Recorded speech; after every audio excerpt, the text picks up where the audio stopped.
Hi guys, Nikki here from Kennelwood Pet Resorts. I wanted to do a very short YouTube video. This will be about maybe 5 or 10 minutes long. Due to the cold temperatures outside and the fact that all of our one-on-one lessons have to be outside due to COVID, I wanted to do this that way we can minimize our time outside because it's been pretty chilly. I've done a few lessons so far this week and it's been chilly. So we're going to do the lecture portion. I'm going to explain that here in just a moment. I will also send home packets, and then this way when we meet for our one-on-one lessons, I can just get your puppies out and we can start working with them, and then I'm also happy to answer any questions if you have any at that point. So looking at the packet that you will be getting this week, when it comes to communication, our puppies, adult dogs, doesn't matter their age, they do not understand the human language. So we use 3 primary elements to help our dogs understand or to communicate properly with them. And those elements are timing, motivation, and consistency. Now, timing as it refers to all dogs, doesn't matter their age. We've got about 1.3 seconds to correct for negative behavior and about 1.3 seconds to praise or reward for a positive behavior. So just a few examples of good and bad timing. I will have clients come and say, you know, we're working on potty training and we take our puppy outside to go potty and they do their business. And then we bring them back in the house, we have them sit by the treat jar, and we give them a treat. So we are rewarding them for potting outside. And I'll say, no, you are rewarding them for sitting by the treat jar.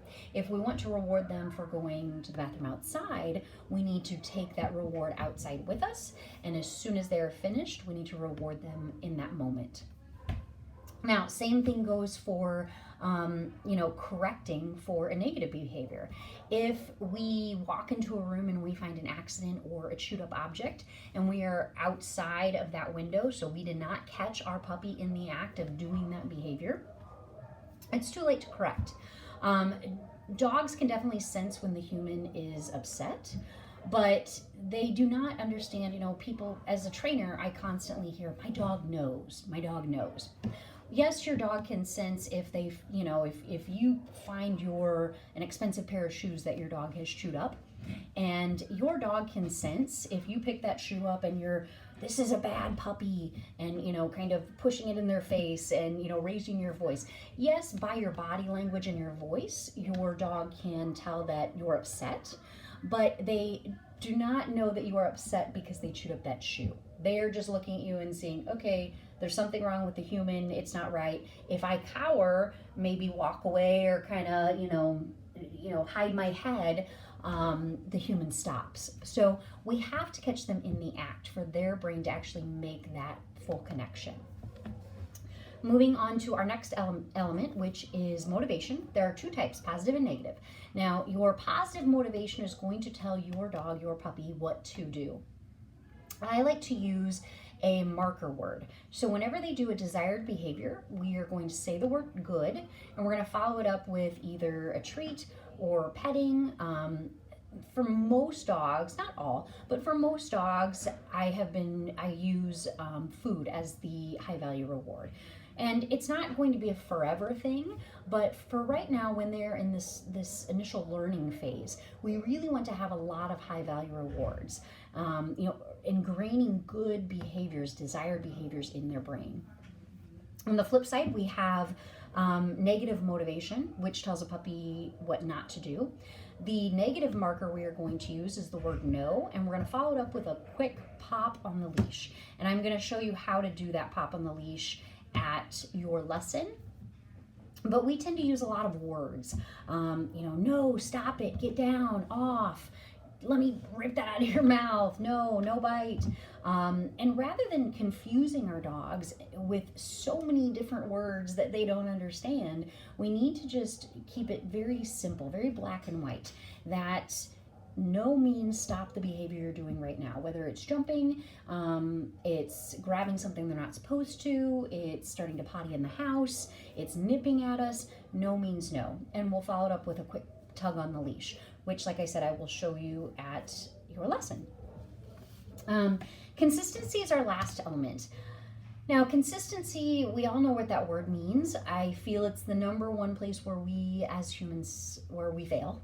It's very hard to be consistent, but something that I highly recommend that to all of my clients while we are going through this initial phase is that anytime your dog is out and supervised with you, even in the house, we allow them to have a leash and collar on, and just a 5 or 6 foot skinny leash. Doesn't have to be anything bulky or heavy.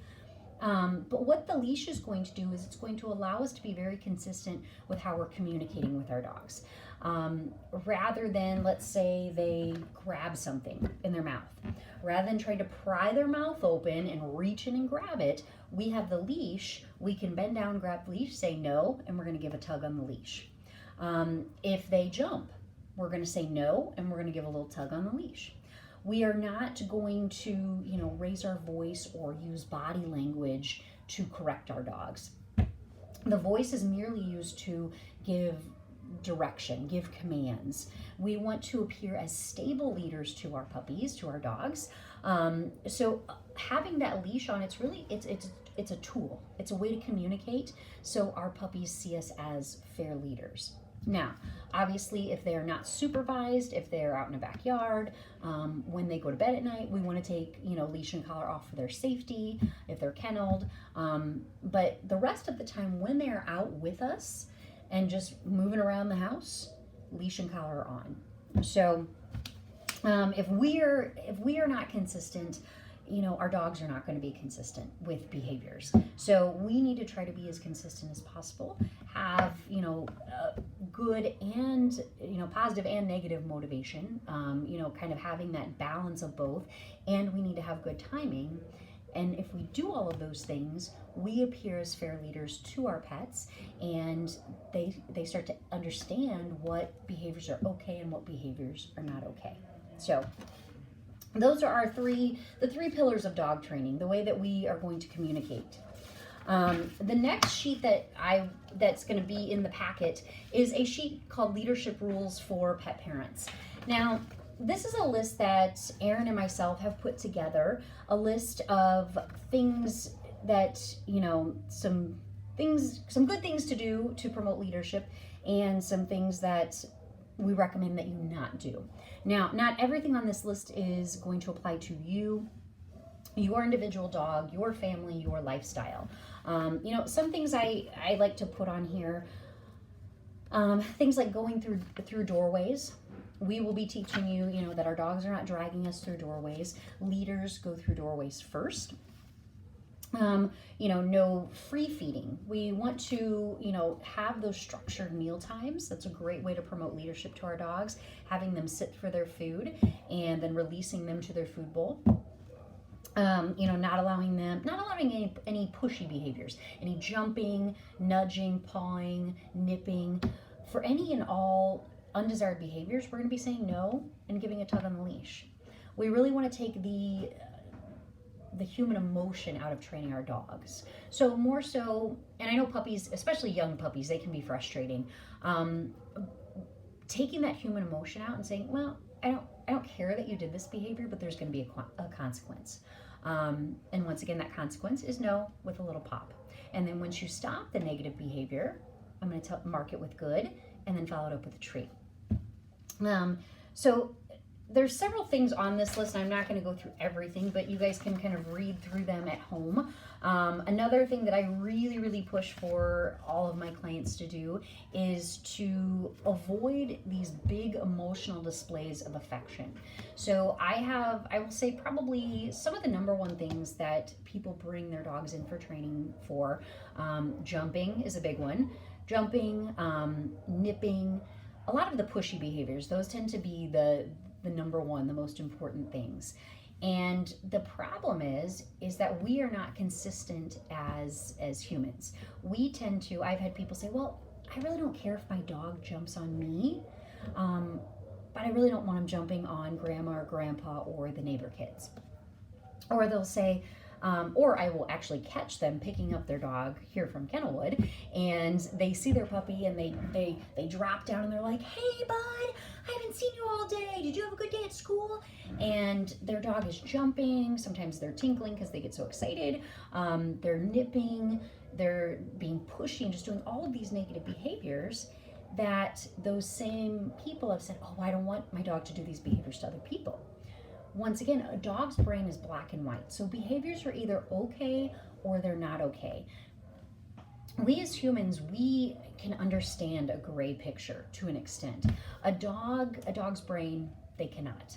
They don't know, okay, well, I can jump on you, but I can't jump on grandma. It just doesn't work that way. Dogs are very simple creatures, and we tend to make them into very complicated creatures. So we want things to just be very black and white. We're going to stick to very simple, basic commands. Now, that doesn't mean that once we get past these basic commands, we can't start adding in more to give our dogs more mental stimulation. Absolutely, we can do fun tricks, advanced obedience, all that good stuff. But we need to have a nice, solid, basic foundation first, and also be communicating with them properly, and also looking at training as the whole picture. So that's what Leadership Rules for Pet Parents is. It's getting you guys to think outside of the box, that training is not just about, sit and down and come and heel and, don't jump. It's also about how we promote leadership to them. It's our interactive behaviors as well. Starting to notice in the home environment, okay, how often do we allow our dogs to jump or to come up and nudge our arm or paw us and smack us? Things that we wouldn't allow other humans to do or children to do to us, we allow our dogs to do. So that's what the Leadership Rules for Pet Parents is, getting you guys to think outside of the box, and that training our dog is about that whole picture, and that we need to really focus on the whole picture whenever we're training them. So that is my lecture. So once again, I will be sending these packets home, but I just wanted to send out this video just to give you guys, a little bit of a heads up on communication. This way we are not spending this time outside in the cold weather. So I will see everyone at their individual lessons, and feel free to contact me with any questions. Thanks so much. Have a good day.